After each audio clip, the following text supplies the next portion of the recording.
Hello friends, Sujeet GK GS classes पर आपका स्वागत है। आज आपको जर्मनी के एकीकरण के बारे में बताने जा रहे हैं। इससे पहले आप हमारे चैनल को like, share, subscribe, bell icon जरूर दबाएं। तो देखिए, हम जो बताने जा रहे हैं जर्मनी के एकीकरण, और हमारी वीडियो को आप अंत तक जरूर देखें। तो देखिए, जर्मनी का एकीकरण मतलब हम लोग को दिमाग में सिंपल रखना, एक करना, याद रखिएगा।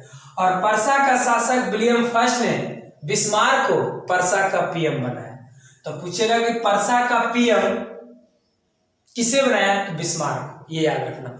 विलियम फर्स्ट ने पर्सा का पीएम बिस्मार्क को बनाया, और बिस्मार्क जर्मनी का एकीकरण पर्सा के नेतृत्व में करना चाह रहा। क्यों? क्योंकि जर्मन का सबसे शक्तिशाली राज्य पर्सा था। इसीलिए बिस्मार्क ठान लिया कि जर्मनी का एकीकरण पर्सा के नेतृत्व में होना चाहिए। ये दिमाग में रखना है।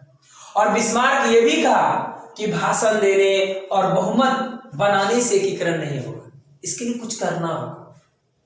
सिर्फ स्पीच या मेजोरिटी बनाने से काम चलने वाला नहीं है, इसके लिए हमें कुछ करना होगा। तो इसने बिस्मार्क ने लौह रक्त की नीति अपनाई। और यहाँ पर एक सवाल याद रखना है आप लोग को कि लौह रक्त की नीति बलबन भी अपनाए। तो पहले अगर दर्जा देना है तो बलबन को देना है, तो ऑप्शन को देखना है। अगर बलबन भी ऑप्शन में है तो पहले बलबन को प्राथमिकता दिया जाएगा, उसके बाद बिस्मार्क। ये दिमाग। तो लौह रक्त की नीति अपनाई बिस्मार्क ने जर्मनी के एकीकरण के लिए। और जर्मनी के एकीकरण के लिए बिस्मार्क ने 3 युद्ध लड़ा। कैसे नहीं होगा, इसके लिए 3 युद्ध लड़ना पड़ा बिस्मार्क। तो पहला युद्ध था डेनमार्क से युद्ध। तो डेनमार्क से युद्ध 1864 ईस्वी में लड़ा गया। कारण क्या था? तो हॉलस्टीन और स्लेस्विग था। याद रखिए, स्लेस्विग और हॉलस्टीन।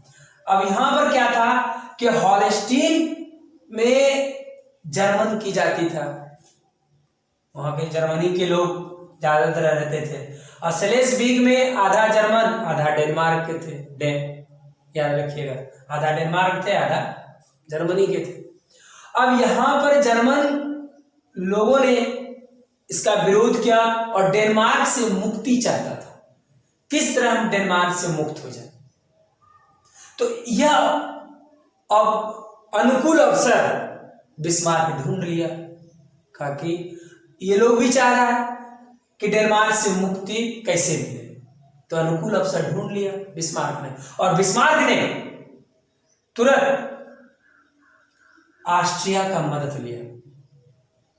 और एक सवाल यहां आप लोग को दिमाग में रखना है कि जर्मनी का एकीकरण हो या इटली का एकीकरण हो, दोनों का बाधक कंट्री ऑस्ट्रिया।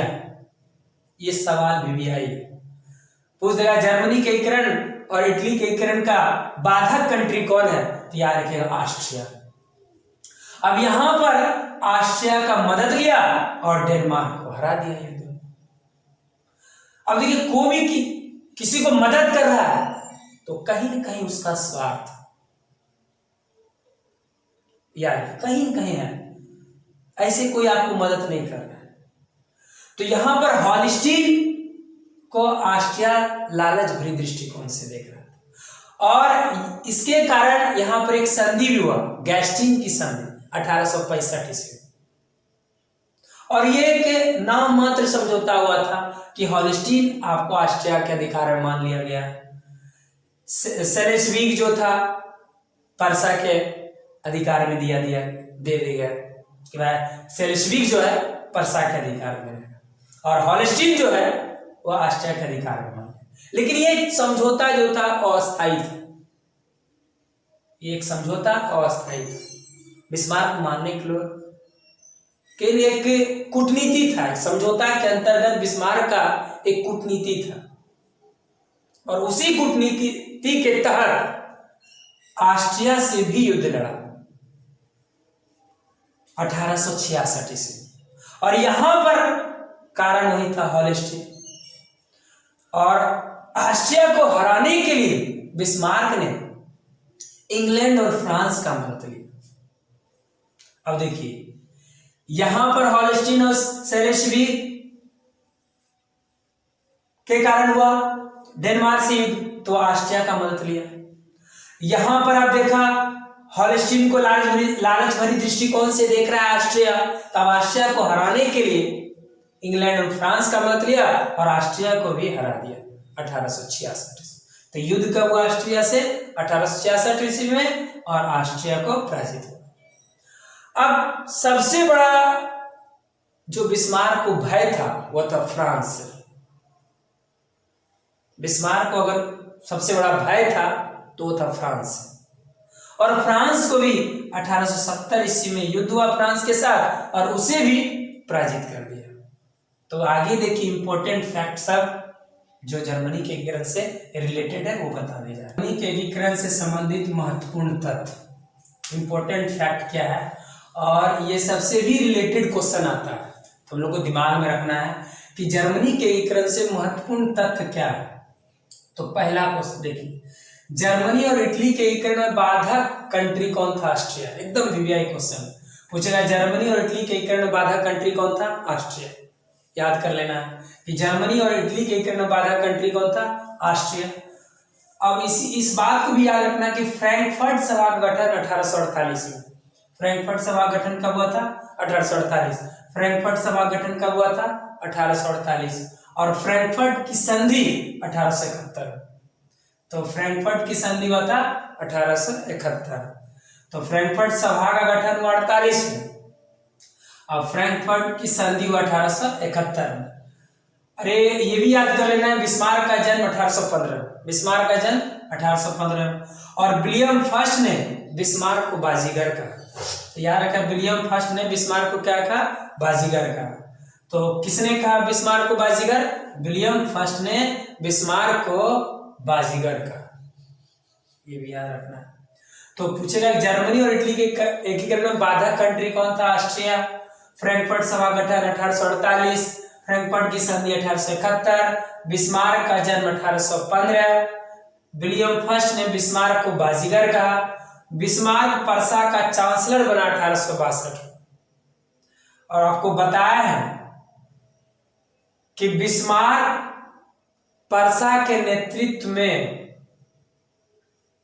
जर्मनी का एकीकरण करना चाहता था, और पर्सा के नेतृत्व में ही किया, तभी संभव हो सका जर्मनी का एकीकरण, ये भी याद रखना।